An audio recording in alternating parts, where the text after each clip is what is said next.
Welcome to the Hypervoice. I'm your host, Stephen Morioka, and today I'm joined by Alex Underhill. Alola. Alola. This is a show all about Pokemon's Video Game Championship Series, also known as VGC for short. And Alex, boy, was there a lot of news coming out recently. I know, we sure are behind just because of all these big announcements and the timing of them. It's great, but yeah, we've got a lot to talk about. You know what I'm most excited about? That Dusk form Lycanroc. Whoa. I didn't know we would be talking about this stuff, but yeah, that's true too. Yeah, that's pretty recent, I guess, but that's exciting that some information is starting to get out about the Ultra Sun and Ultra Moon games. That's really like all we have, I think, isn't it? Yeah, pretty much. We've been waiting a long time, or I guess 2 months, but we've been waiting a while for something, and that's all we got so far. I'm fine with it. I can't avoid the spoilers just because I'm so integrated into the Pokemon community that I'm just used to these things being revealed to me, but it's nice, having information hidden for when you finally see the game, so I appreciate them not just giving away everything. Me too. It's nice. So, let's move on to our actual, probably more important stuff to talk about. Minor little feature there. So today we're going to be talking about Worlds a little bit, kind of a brief little intro kind of thing.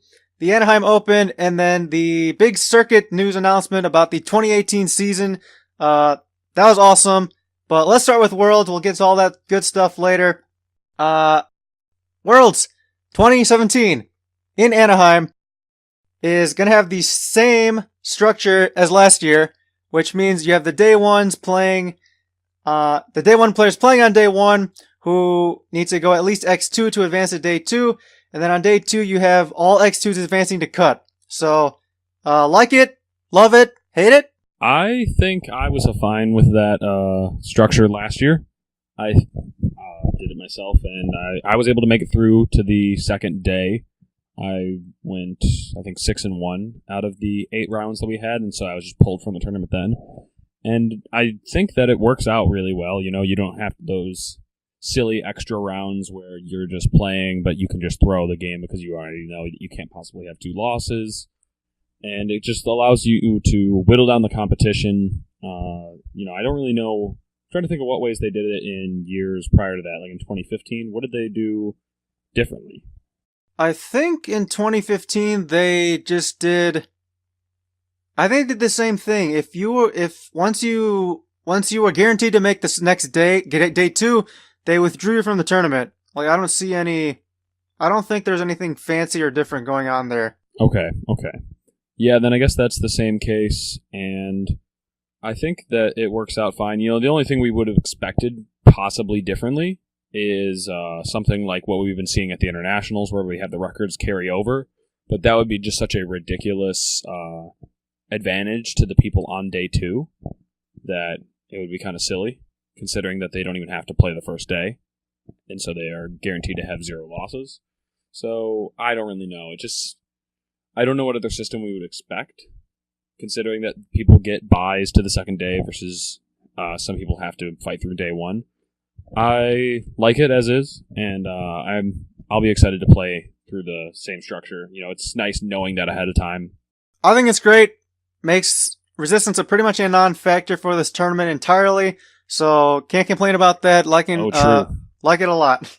The other information that we have, it's not regarding to Worlds, is the Anaheim Open, which, for those people that were here a couple of years ago, might remember the Boston Open for 2015 Worlds back in Boston. It's kind of interesting that we're having another Open tournament here at Worlds. It's a regional level tournament, and we knew that a while back. We actually just hadn't gotten around to it. But now, as we are kind of speaking and recording this, we have 2018 information. So at the time when this was announced, we knew that it would just be treated as a 2018 regional. But now we know the full details of like how much CP it's going to be rewarding and such. There are a couple of things that we're not totally sure about, like Steven and I were talking about beforehand, like prizes. We don't know what the prizes are going to look like for the Anaheim Open, I don't think. Do we? We don't. I have no information. Yeah, I don't know if we know what the prizes will look like at the Anaheim Open. It's $30 to enter. I believe on top of a spectator badge if you're not a competitor. They're leaving room for some day one competitors to play in it. as for day 2, I'm not sure how, if you are able to get in it or not, if you were a round 1 drop or something with the timing of it, or, those people with day 2 invites, if they have to play in the main tournament to get their stipends and stuff. So I really don't know if it's going to be worth it for those people. But for those people that don't make it through the first day, you're going to see at least a couple of people who decide, hey, why not play in the Anaheim Open? I definitely think that'll happen. And, just thinking about the Open events in general, we've had 2, the one in Boston in 2015 and then this one upcoming for Anaheim. And let's be real here. The only reason last year in San Francisco didn't have one was because of the venue size and all those issues. Remember they had to turn away spectators unless they got badges. So let's be real. That would have been there if it wasn't for that. Yeah. Well, there's an Open this year, and you're not here. You're not coming, right? Are you? No, I'm not coming. Don't worry. Oh, come on, Steven. You got to get a jump start on that 2018 CP. Give you a chance to get on the snowball. Something else, though, that I just want to mention. I don't know if we've mentioned it on the show at all, but all competitors in Worlds, Day 1 and Day 2, get 1 spectator badge. So that's something really cool. I think we did talk about it, but yeah, you'll be able to bring friends in to spectate. And so the spectators, whether you're paying to get a spectator badge or you're getting it from a friend, those are going to be the people that are playing in the Anaheim Open, as well as some of the competitors that don't make it to Day 2 from Day 1. So you're going to be paying $30, I believe, to enter it, also on top of your badge, whatever you're paying to get in there, or if you're getting in there for free. But just something interesting to note, though I don't think it's the most interesting bit of information about the Anaheim Open, and I think the thing that's most worth talking about is the Swiss rounds -1 factor. What do you think of that, Steven? All I really think is that it's a play for time. They're just looking to save time for the tournament. They don't want things dragging out too long. I don't think it's a practice they plan on using in the future. This is really just something to manage their time. Okay, that's probably one of the best points that you can make about this, considering that Worlds is a very busy weekend, and so they're running 2 tournaments. The main event for both VGC and TCG, 3 age divisions each, so 6 separate little tournaments going on. Can be a little bit much, and so adding on top of that, the Anaheim Open, and I believe that'll probably go for all age divisions and both TCG and VGC, basically doubling the work that the judges and staff have to put in, Pretty much. And there are 2 things that you said there that I want to point out, or I guess 2 phrases. I heard main event and there's a lot going on. Something along those lines. I can't remember exactly what you just said. But essentially, what I'm trying to get at here is, so this is general information about this open event, but I kind of want to hear about, or talk about rather, what these open events mean, and whether we think they're a good thing. So these are very different from the LCQs of the past, where those were qualifiers to get you into Worlds, which Pokken has for this in Anaheim. They still have an LCQ. They're kind of shadowing us in terms of our growth, like where we were a few years ago. That's where they are now. Really, what I want to get at here is how I don't like these open events as a concept at all. Mainly because, this one, I don't know if the previous one had an entry fee, but this one does. So you got to pay to play, which obviously that's not that big of a deal this season. We've been doing it all season. And I don't like it because these open events, they're not those qualifier types. I find them more insulting to the players who are playing in them, mainly because, to me, it's telling to the players in general that, hey, if you didn't qualify for Worlds, we're having this open event at Worlds to get you to come to the event to watch everything and play in it because you're not good enough, so you better get a good head start for next year. And likewise, it goes for the same way for those Day 1 players who did not make it to Day 2. It's saying the same thing. You're not good enough for Day 2, and you're probably going to need another invite for next year, so go ahead and get started, I also don't like the distraction from the main event, where really I feel like you could be learning a lot more by watching at that point instead of just playing more. No, I think your second point is definitely something that I stand by, in that it's a distraction from the main event. We want focus on Worlds. This is the biggest tournament of the year. Why are we running something on the side? We can have our typical mainline side events, but, having another tournament going on at the same time that's of such a large caliber, it is just distracting from the main event. Like, we really just should be focusing on who's going to be this year's world champion. That's like what this whole season builds up to. And I think it's along the same lines of that, it's also kind of annoying that it's putting day 2 players at a disadvantage, because you're giving opportunities to earn CP to people like spectators or day 1 players who can't make it to day 2. And I don't think it's really fair to give that advantage. Worlds doesn't typically reward any CP, though you can earn an invite if you make it all the way to the last couple of rounds. It's just kind of silly that you're giving this advantage to people. Like, I've even seen some people on Twitter who are day 2 players, talking about like, oh, is it even worth it to play day 2, or should I just play the Anaheim Open?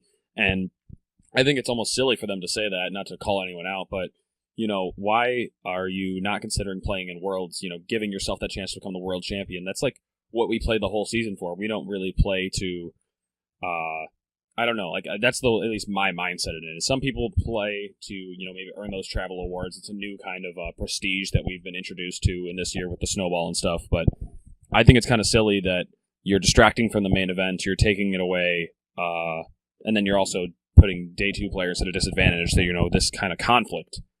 I really think it should be all about whether or not you have a chance to become the world champion and who is going to be crowned the world champion in the end. That's like what the whole weekend should be about.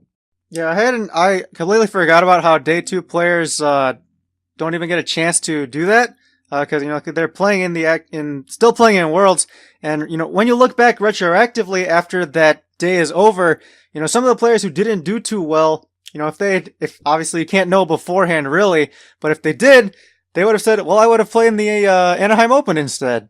And start earning yourself a 2018 invite. Right, exactly. So it's kind of weird.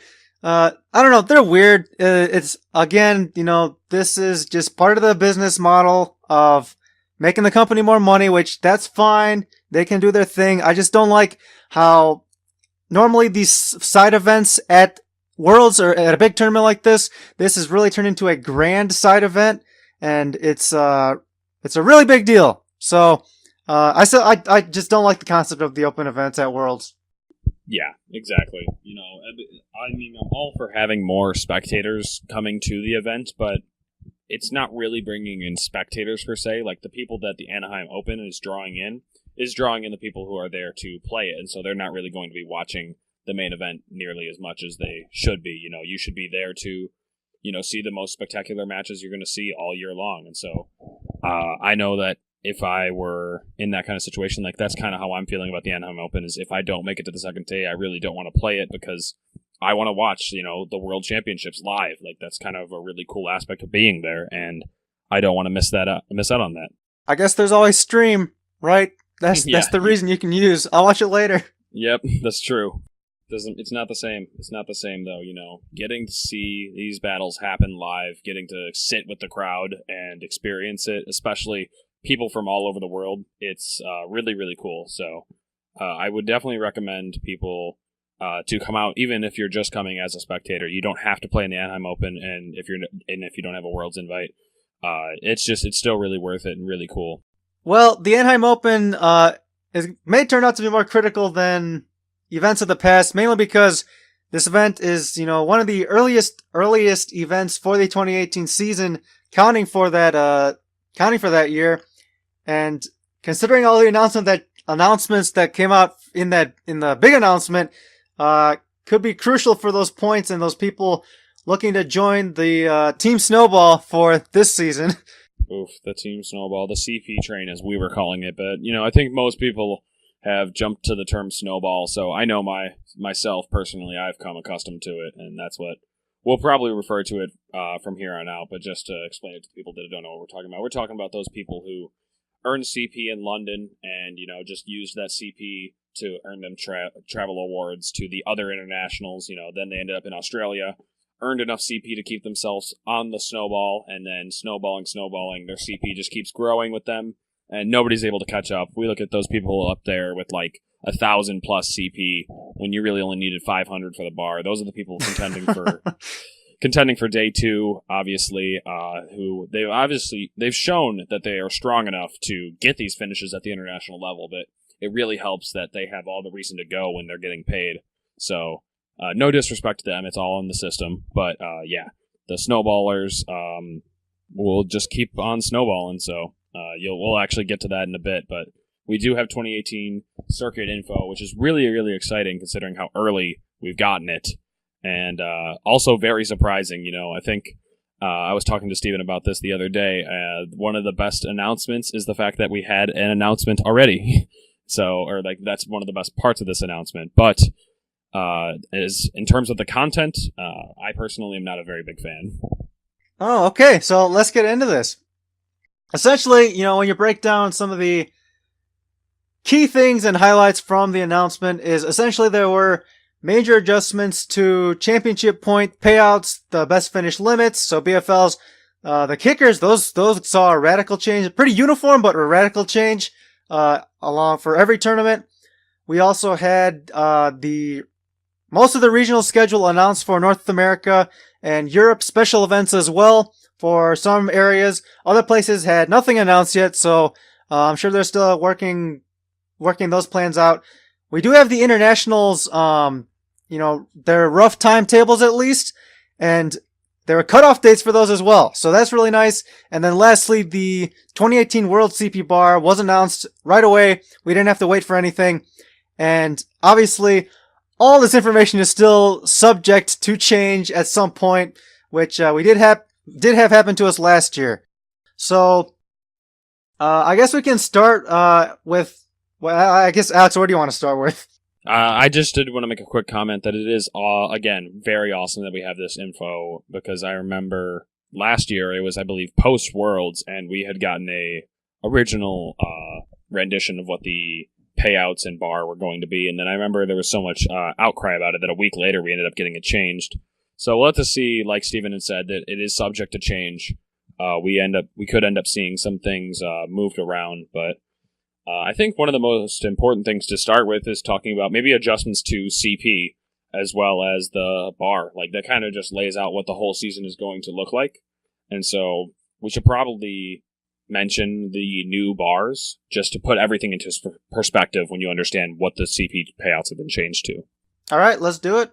Yeah, so I guess the bars, we saw at the beginning of last season that for NA and EU, we started with 500, 400 for those in Latin America and Asia Pacific, and then South Africa had 300. After it was updated, a couple of regions got lowered bars in the middle of the season, where Europe was moved down to 400, Asia Pacific was moved down to 300, and South Africa from 300 to 200. But now this year, we see a lowered bar across pretty much all regions, or no, actually only 2 of the regions. But NA went down even again 100, EU went down 100, so we have North America, you have to earn 400 championship points to get an invite. In Europe, it's 300. In Latin America, it's 400. Asia Pacific, it's 300. And South Africa, it's 200. So we saw drops in, I would say, the 2 largest regions, not to show any favoritism towards them, but just, they're the ones that get the most attendance. And we saw a lowering in the amount of championship points needed to earn a World's invite in those 2 regions.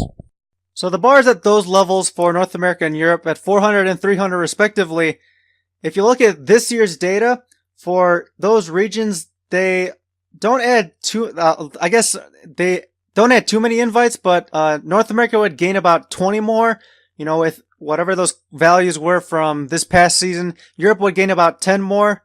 Those are just rough estimates there. I looked at the tables. So about 30 more invites from those 2 regions in total from those lowered bars.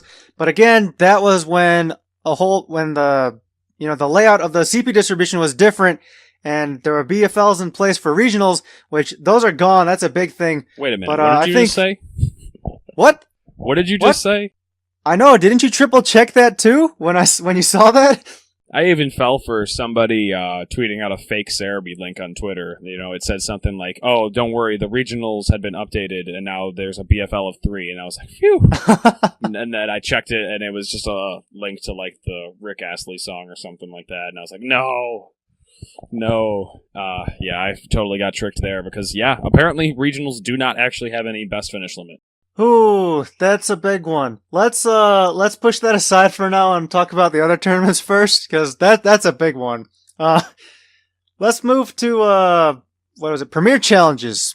PCs, not CPs, but Premier Challenges and Mid-Season Showdowns. So, what happened here is, last season, as we all know, we had a best finish limit total of 6, which was 2 per series. We had 3 seasons. We had autumn, winter. Right, 3 series for the 3 seasons, autumn, winter, and spring. Now we have 4 different series, which is now going to, with the addition of summer. So we have autumn, winter, spring, summer, and the winter and spring series are 3 months long each, and then the beginning and the first one and the last one are 2 months each. They don't exactly line up totally with the series that we saw last year. They've extended or overlapped with some of those regions, but that's just to adjust for or account for the fact that we have 4 series now, like Steven said, for one for each series. And in terms of Premier Challenges, that doesn't actually change a whole lot. It changes the limits for when you can earn your 2 per series, your finishes. And so now you'd have to earn 8 total Premier Challenges finishes to maximize the number of points you could earn from PCs. And it actually does not change the ending amount because PCs were nerfed slightly in terms of the number of CP they give you. 15 for first now. And then the rest of the payouts you can kind of just look up yourself, so we're not going to just list off numbers. But 15 for first now, which ends up giving you, again, 120 if you multiply that across the 8 total that you can play in and earn points. So it doesn't change anything in terms of the total CP earned from PCs, but you have to win even more Premier Challenges now. If you want to max out, you have to go to even more events because they are now rewarding less CP. So I have 2 things here. Kind of a comment and a fun fact. My comment is, all this means is we have to play more. If you want to, get points out of those tournaments, you're being forced to play more.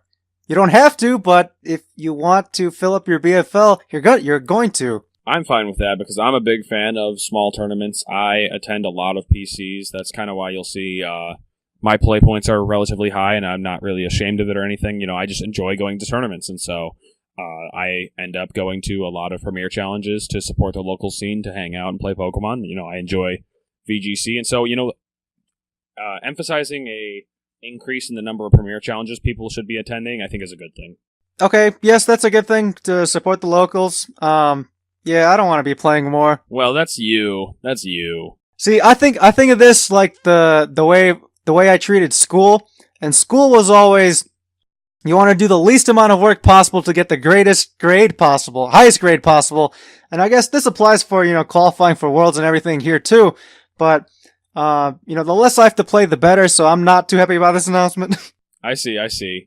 Same goes for mid-seasons. Is instead of them just having a BFL of 4, they changed to the same thing as PCs. They have a best finish limit of 8, which is a grand total of 8, which is 2 per those series. But my fun fact, which I was what I was going to say earlier, is that these point distributions, which we now have in 2018, unless they change later, these are the same as our original PC values from 2014. Isn't that crazy? Like, for the most part, they're all there. Top 8 is the same values. It's nuts. Okay. So yeah, they Premier Challenges evolved over time, and then maybe they were like, oh, we might have done it right in the beginning. It's so weird how it regressed. I guess the other big thing is across all the tournament levels, all the kickers changed. Instead of being those 16, 32, 64, 128, they shifted a little bit. Mm-hmm. So now it's more like 24 for the top 8. In order to get points, you need at least 24, 48 for the next stage, and then 100, 200 after that. Then it keeps going up by 2 after you cross 200. Yeah. Multiples of 2. I don't really know what was the call for that change, because I think the system before that was relatively fine, but I'm not sure. Something else, another throwback to 2014 is we don't see elevated PCs anymore, at least not yet. We don't have information on them. So, something else worth noting. And then lastly, before we move on from PCs and mid-seasons, a lot of people have made comments and jokes about this, but you actually can earn an invite in the 2018 season from PCs and mid-seasons alone. You can win 8 mid-seasons and get an invite, which sounds silly enough that it's just like, well, maybe give them an invite for just attending 8 mid-seasons and winning every single one of them, because you're bound to at least face a couple of good players, but it is a little silly. And then another good thing that I saw some people talking about is there is a possibility of making Worlds without ever making it to finals in a PC or a mid-season, just getting points across all of them between top 4s and top 8s. So, kind of silly the way you can earn your invite this season, considering how much points have changed. Yes, it is, and I guess we could talk about here, or maybe after this thing is how exclusive do we want Worlds to be? Do we want it to be exclusive? Do we want it to be open? What's better for the game? What do we prefer? But we'll get into that after we talk about regionals and internationals. Right? We cover mid-seasons pretty much. But but don't skip online competitions. Oh, that's right. That's right. They don't look any different, though, at a glance. I think they're exactly the same, except now they might have points trail further down or something like that. I do think you're right about that. Yeah, or maybe now they have a tier set for the people who finish 512th or above. You can earn 2 CP doing that, so, 1/200th of your invite or so, right? Right. On the way. But, nothing too surprising here. We don't really know how many online competitions we're going to have. We saw a little mix-up this year. I think we ended up having the same amount, just in different months than we normally expect. Nothing too different. I enjoy the online competitions, but, nothing really to be said about them. Yep, pretty much the same as last year. They're still no BFL. That's fine. Like, they really only had like three or four every year anyway, so it's not the biggest deal. And, everyone loves a best-of-1 ladder competition. Hey, that's Japan's call for qualifier. Like, we gotta get over that. That's true. We can deal with it for a weekend. All right. But anyway, like you said, go ahead and take us to the next step. But yeah, kickers changed. It's kind of weird how uniform they never mind. That's they've always been like that. But regionals. So select premier events, special events, whatever they're calling them now. They had 2 different names over the last 2 years. So I guess they're special events now. But regionals values pretty much stay the same.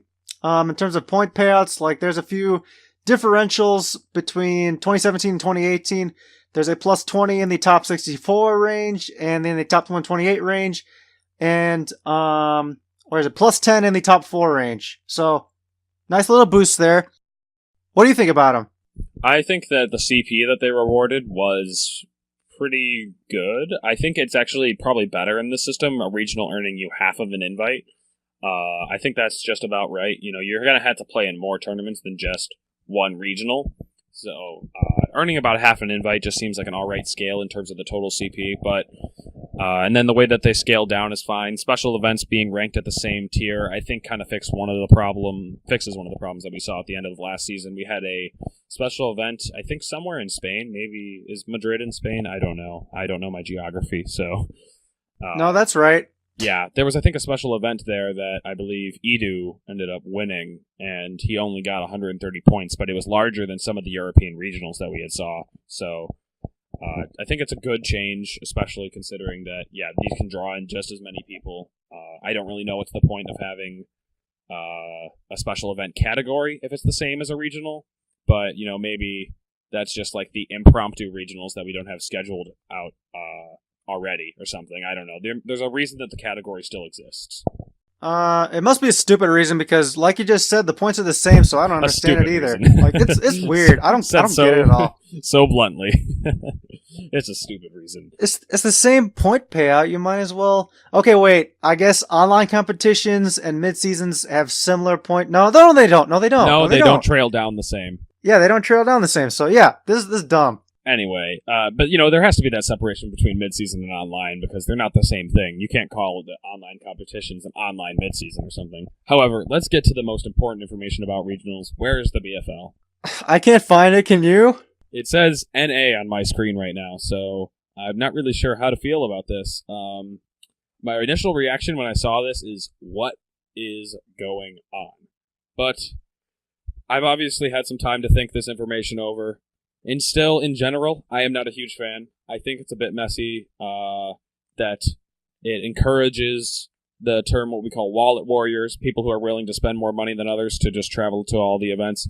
It really hurts day two, but as we saw last year, day two is kind of a dead dream for a lot of people. You really shouldn't be expecting it. We can see that even really strong players who you think might have earned it. I'm not going to name any names, but there are people who I think should have gotten day two this year that did not. And so day two is kind of a joke right now. However, I think what's really good about the lack of a BFL for regionals is it's going to keep pushing people to attending more regionals. Not that we see everyone get amazing finishes and fill up their typical 3 or 4 BFL for regionals and just stop going. But it's going to encourage people to go to more regionals, as well as this lower CP bar will encourage more people to just keep attending regionals all year. So that's good. So I really hate the concept, or like when people bash on the wallet warriors. So Gotcha.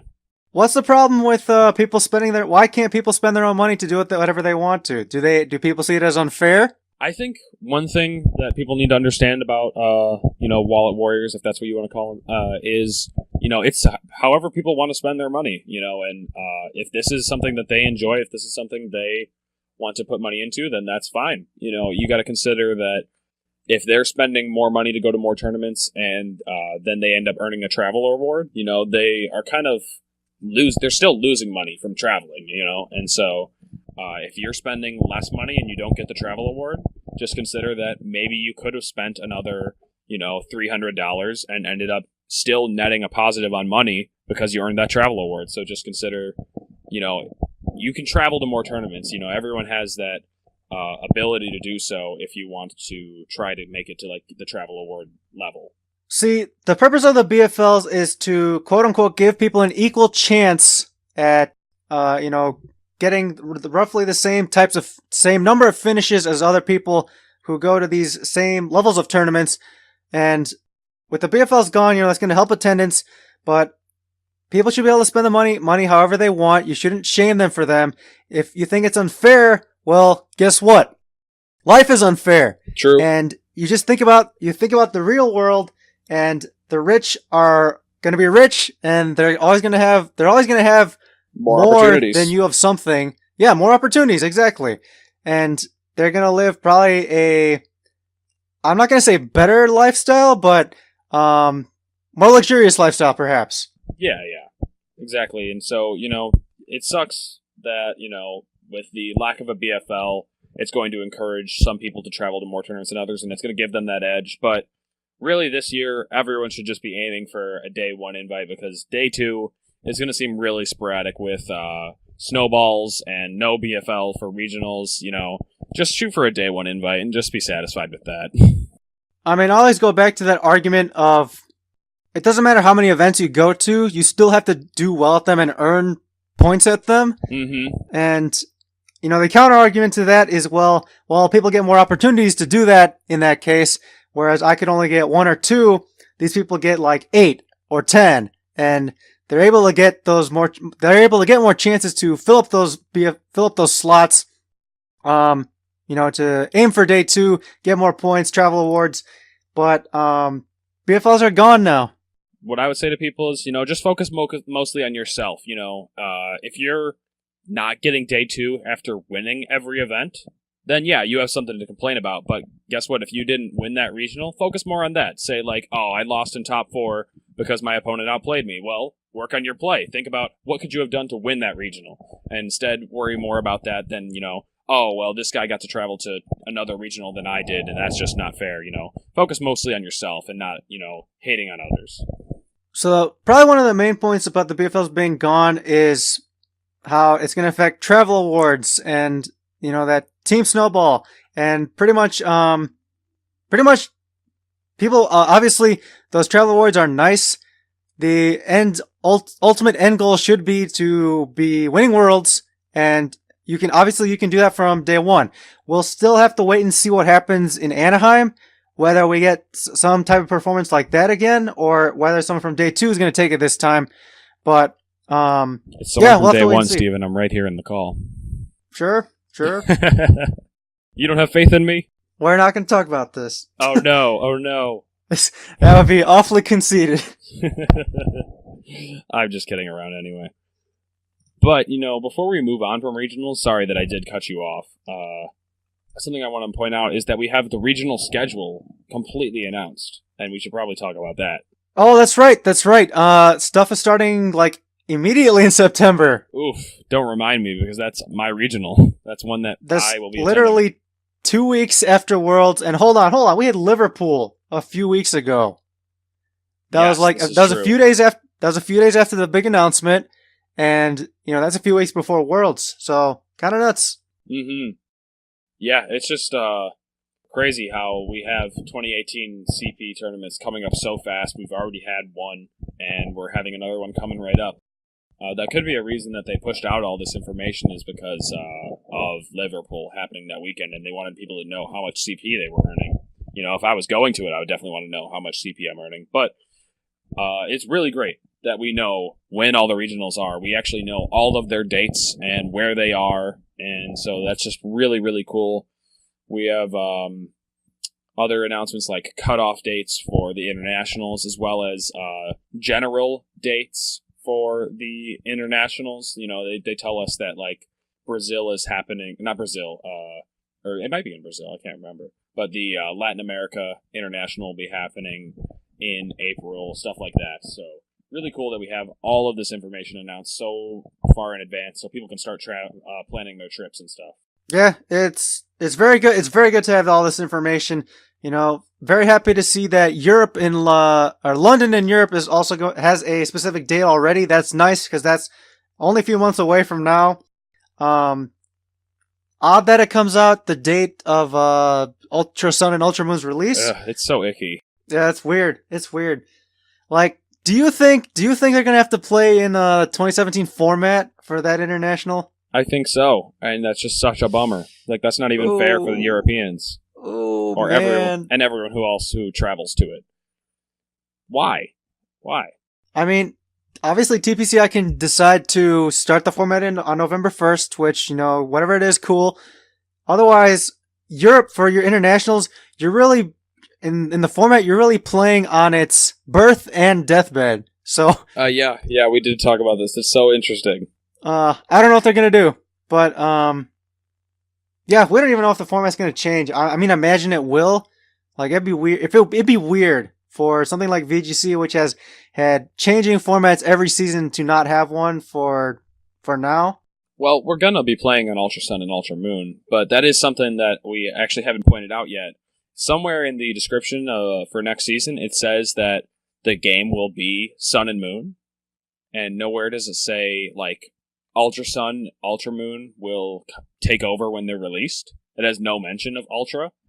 So, obviously, in my opinion, I think it's just that they haven't added it yet, and then they're just going to wait. They don't want to, in case Ultra Sun and Ultra Moon has to have the release date pushed or something. They don't want to commit to anything yet, but I personally think that we'll be playing on Ultra Sun and Ultra Moon for the duration of 2018, but it is kind of weird that it says only Sun and Moon on the website. No, I definitely agree with you. Some people are just reading way too much into it. Absolutely. Kind of silly if you are, but yeah, we'll definitely be switching games over. Otherwise, what purpose do we have in buying them? Yeah. Right? For those hardcore competitors that buy them just to play the game. They gotta make money, so they're gonna make us play on those new games. What's so hard about that concept? Yeah, that's true. But in terms of Europe, that's just super sad. London, that is, that they're going to be playing on Sun and Moon, whether or not it's the same format. My personal guess is that they're going to be playing what we're playing at Worlds, just the same format. But yeah, there is potential that they could announce that we're doing like a national dex or something now, and you're able to use these transfer mons. However, that would exclude things that we are going to see in Ultra Sun and Moon, like like Lycanroc's new form. That's not something that would be legal at London because you wouldn't have access to it. And there's going to be other things like maybe move tutors as well as like new forms that we haven't gotten released yet that would be legal. So it wouldn't be the same game no matter what if we played on Sun and Moon and the rest of the formats 2018 on Ultra Sun and Moon. I don't know. It's just such a weird and sad situation. I think that's fine if something like that were to happen with the national decks, but we've had this in the past before when it transitioned from black and white to black 2 and white 2, where there was the fall set of regionals where we had to use black and white, even though black 2 and white 2 were already out in Japan. So all those move tutors and updates were available, but we were not able to use them. Obviously, this is different with the release of the games on the day of the international, but I imagine something similar to that happening. Otherwise, them playing the same format for 2 internationals, it's weird. It's icky. Could you see something happening like 14.5 that we saw at the end of VGC 14? Well, nothing from Ultra Sun and Ultra Moon, just because of the release date. But if you're saying like a change in format for that month, sure, why not? Yeah, just for the people that don't know what I'm referring to, back in 2014, towards the very end of it, the format was flipping on January, but ORAS was released sometime in November, and so we were able to trade Pokemon to ORAS, tutor them moves, and then trade them back and use them in the 2014 format on our X and Y cartridges. And so you had things like Sylveon, who was basically irrelevant for the entirety of the 2014 format, getting Hyper Voice and suddenly being a really awesome Pokemon in the what we call either VGC 14.5 or VGC 14 plus format that we had for like a month. I think there was actually a regional during this stretch in Europe, but other than that, we only saw small scale stuff here in North America, and so that was just a really interesting time. Wondering if we'll see something like that come up here with the release of Ultra Sun and Ultra Moon just happening at such a weird time. Yeah, I don't know, but we can always speculate at another time for this. But I guess back to nice to have they have specific cutoff dates for each of them, and I also noticed it's kind of interesting that how they're all after each next international. So after Europe, then the cutoff happens on November 30th. After Australia, Oceania, you have February 15th for that cutoff for the next international, and then so on and so forth. May 3rd, 2018 for the cutoff date for North America, which happens after Latin America in Brazil. So kind of neat. Something I remember you and I were talking about off air, Steven, is that you think that the first couple of regionals are just going to be a mad race for CP? Yes, absolutely. They're going to be... So, of course, with the prospect of a brand new season and some of you fresh young players who still have their hearts in the game and are very excited to keep playing, I think those people and then just everyone who loves this game is going to jam pack these regionals in the race for have the most points for that cutoff date. Because everyone would. Yes, exactly. So obviously the players from Team Snowball for Europe, which they already have those people got double bonus. Yes. For travel awards to Worlds and then extra to London in November. And then some of the other people also who trickle down from that too. Like they get a stipend. There are people. So basically everyone who finished at the top of the 2017 season is now going to get paid to travel to London this season. And so the snowballs that were way up there, now they don't necessarily keep on snowballing, They have to perform, like Steven had said when we were talking earlier about attending a lot of tournaments. You have to still do well.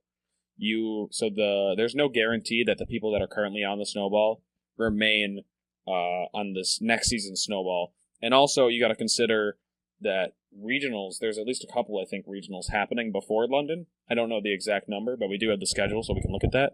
But there's a couple of regionals happening before we have our London International, and so people could, potentially fight their way onto the snowball without actually going to this international, just from having strong regional finishes. So there's no guarantee that last year's snowballs will continue to be this year's snowballs, but they have a significant advantage. I'm not sure about other regions because I did not check on this beforehand, even though I should have. But I know for North America at least, who's the only snowball from last year's, double bonus? Do you know? Okay. I see what you're asking. I think I know the answer too, but is it Conan? Yep. Yeah. So did Conan? Conan, I know, attended London. I remember commenting, or at least observing his Torkel team. I believe Conan had Torkel at London, and then interesting to see that he is one of the few players who has been just traveling all over thanks to Pokemon giving him these travel awards. But he's obviously earned it. He has consistently fought his way to the top. He's shown to be one of the strongest players. So really cool that he is just going to continue to remain up there in the top rankings for North America. Yeah, no doubt he's very skilled. But it goes to show you, you still have to earn it. Just because you're riding the beginning of the snowball does not mean you're going to stay on. I guess next would be, we did talk about internationals a lot, but we didn't talk about their CP payout. The range for it, or not the range, but the spread of points that they're giving out remain mostly unchanged. There's a couple of things that ended up moving around slightly, amounts that changed by small little upgrades, 20, 30 points here and there. I think the most important thing to note, though, is since these points remain very close to what we saw last season, you could earn an invite for getting first at an international if you were from North America. However, now you can make it to second in America and get a invite. The international can be wherever, but if you're a North American player, you can get second in international and earn your invite from that alone. So with these new bars, it changes the minimum number or minimum finish you have to get at an international to possibly earn your invite. Yeah, that's nice. If you get top 4 at international and you're a European player, then you've gotten Worlds, so top 8 can still miss their invite, but not by a whole lot, only 100 or 50 points, or no, only by 50 points, or 150 if you're a North American player. So there's that. It's just interesting to note, but really not a whole lot else to say about the Internationals Championship points since they remain the same. However, we probably do want to talk about the BFLs. Aha, yes. Nothing changed from last year. That was the one thing that I felt like was most wrong with 2017's CP structure, is that there was just a lack of BFL for internationals, and I felt like if you fixed that, you changed the whole snowball game. It was more about people who earned more points in their home regions than traveling abroad. And yeah, they didn't change that at all. But you can't see, when I was thinking about this issue more after they announced that, again, it's going to be 4 for the BFL for internationals, you can't just make that BFL 1. Because essentially, somebody travels to their international and then they earn points there, but then they're basically done. If they manage to improve their finish, they're only going to earn maybe 80 points or a little bit more than that. But you're not going to see huge jumps in points from a second international if the BFL is just 1. If you make the BFL something like 2, you're going to see significant increases over your 2 finishes at maybe the other 2 internationals if you get the opportunity to travel to all 4 of them. So my personal fix would be to make the BFL 2, so it's not 4 where every international is a fresh start, but it's not exactly as bad as having it as 1 where there's really no point in traveling to it because you can't improve on your finish.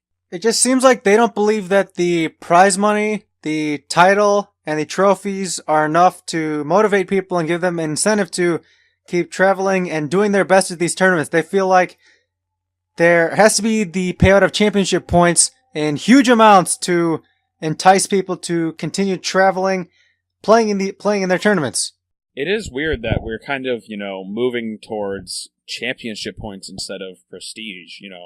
Some of these people that I mentioned earlier who are considering not playing Day 2 Worlds and instead just playing the Anaheim Open, not that there are many of them, but people who have thought about it, what about that prestige? Like, is there no more fighting for the title, fighting to be considered one of the strongest VGC players? Is it just always about remaining at the top of the championship leaderboards so that you can continue to travel around? I guess people kind of see championship points maybe as like tickets, a ticket towards earning travel awards and thus money. So I don't know. It's definitely weird that we are moving away from just the prestige of doing well at a tournament. Yeah, it's odd. I mean, it's still there, but I feel like the blow keeps getting lower and lower with that. Anyway, with what's kind of neat to note is while the BFL of 4 didn't change for these, and I think everyone did want it to lower, say down to 2 or even 1. Hey, what do you know? But with the regionals removing their cap and having no best finish limit, I guess people can keep up with the race now a little bit better if they chose to. Yes, I like that. You're able to maybe catch up just staying back home in your home country or home region, continent, whatever you want to call it. It's nice that, the people who don't go to all these internationals still have a chance at earning enough CP to compete with those that are on the snowball, and then, maybe get on the snowball themselves. I think, we're starting to hit towards the end of the episode, and so we're not going to have a whole lot of time to talk about this, but it is something that Steven and I said we would get to, and so we should definitely talk about, in general, with this new bar and this new CP structure, everyone is assuming that this next Worlds is going to be big. They're thinking, some people are even thinking bigger than 2016 big. I don't know exactly. I'm sure there are people who can do the math to figure out how many invites we would have this year based on the new updates. But those would just be kind of like simulations and guesses because there's too many factors that aren't included, like how many tournaments people are going to travel out to instead. But in general, we're looking at a larger year than the number of invites that we saw this year. And is that better or worse? There are all kinds of discussion that were happening on Twitter that I was reading about. I have my own personal opinion on it, and I know Steven does too. But it's something that we should definitely discuss is exclusive Worlds. Is that the right way, or should Worlds be more open? See, I'm on the side of I prefer Worlds to be more exclusive, but when it's more open, I guess it appears it'll give this illusion of growing the game. I'm not sure why people think that because it's more open to more people. But when it's more exclusive and you qualify, you feel like you've earned it. You feel like all your hard work paid off. You get to play at Worlds. And these opportunities don't come very often unless you're, superstar players who've been running consecutive invites for like the last 5, 6, 7, 8 years. And, superstars are going to be superstars and they're going to do that. But for some other people, Worlds is difficult to qualify to. And, knowing you've made it during the difficult years, it gives you a lot of pride, and Worlds should be something that is hard to get to. I think it should be a difficult thing. It should be a prestigious event. And, I guess we can talk about, what it means when it means to be more open, but let's hear your opinion. Well, my thoughts are somewhat similar to yours in that I think that having the more exclusive Worlds makes it seem like this really cool, like, putting these players up on a pedestal kind of thing. Like, these are the few top players that were able to make it into Worlds. Like, I've been able to qualify for Worlds in 2 years, and that was last year and this year. Last year, there were so many people there that it really didn't feel anything like it meant much to me, and so I set a personal secondary goal just to kind of push myself to feel like I really earned it. And while some people talk about day 2 being that secondary goal, the way that the structure is set up this year, I don't think day 2 is very realistic. It's not going to be just the person who has the best finishes. It's going to be the person who has the best finishes at a lot of tournaments, or the best player to travel to all the internationals. And it's not the same as it was in 2015. I really liked that structure, even though having a bar is definitely better. I felt like 2015 was really competitive. You had only the top 40 players from America making it into Worlds, and so it felt like a really cool competitive thing where you were fighting until the end. Like, nobody knew that they had Worlds going into nationals. Maybe they had a great idea, but they were like, all right, I still need to get top 64 to lock in or something like that my chances at making it into Worlds. And having that competitive to the edge, kind of to the end kind of feeling is cool. In 2016, my invites felt kind of easy, and so what I did was I set a secondary goal. I wanted to finish in the top 40, kind of like how 2015 was, and I did end up doing that. But it was kind of silly that I had to set like a personal goal to make Worlds feel like it was something that I earned, because there were so many people that just got that minimum, what was it, 350 points or so, and then that was it, and they were able to go to Worlds. And so it seemed like really weird to me that they made it even bigger this year. But there are a lot of pros to it, but I'll talk more about those after I hear more of what you think, Steven. I guess for you thinking inwardly, it's kind of weird to have to set that extra personal goal. It's not silly or weird to set for everyone to set their own personal goals. Like, that's obviously something you should do when playing a competitive game or anything, really, your life too, that's important.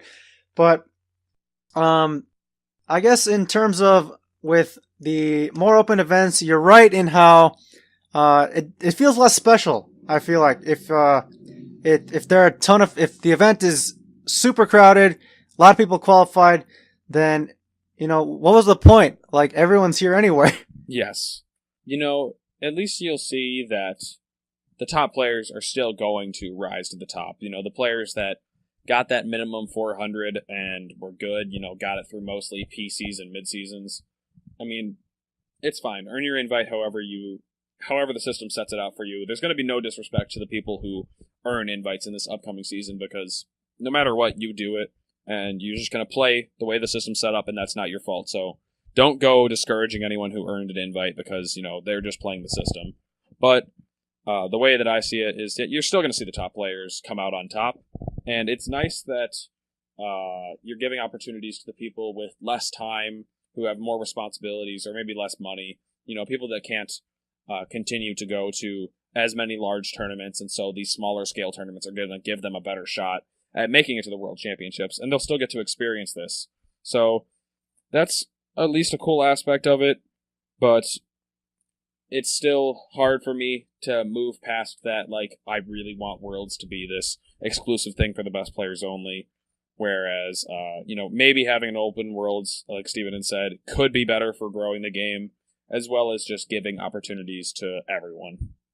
Is it better? Do you think it's better for growing the game if more people get to play at the big event at the end of the year, and it'll keep them coming back for more each season, or will they kind of feel, well, I guess will they and outsiders kind of feel like that's a joke? That's tough, because I feel like from the outsider perspective, it scares those people off, because they're like, oh wow, like, it looks like just about anybody can qualify for their system, their Worlds. What's the point? But then from the people that are inside the system, you don't want to get them discouraged from missing Worlds every year to the point that they just quit. Then it just becomes kind of an elitist small group of people playing VGC still, because they're the only ones that can even make it to Worlds. Everybody else knows that they can't even make it in. So at least this year we have like good prize support for regionals. It's going to motivate people to play in a lot of regionals, and even if that regional doesn't end up getting them to Worlds, just doing well at one regional could be something cool for people. But personally, I still think I lean towards I want Worlds to be an exclusive, really like high prestige thing. But I can see some of the points that people bring up when they say that a bigger Worlds could be better for the game. I do too, and it's been great talking about all these this announcement and some of the changes. Obviously, things can still change. There's still time for that, I guess.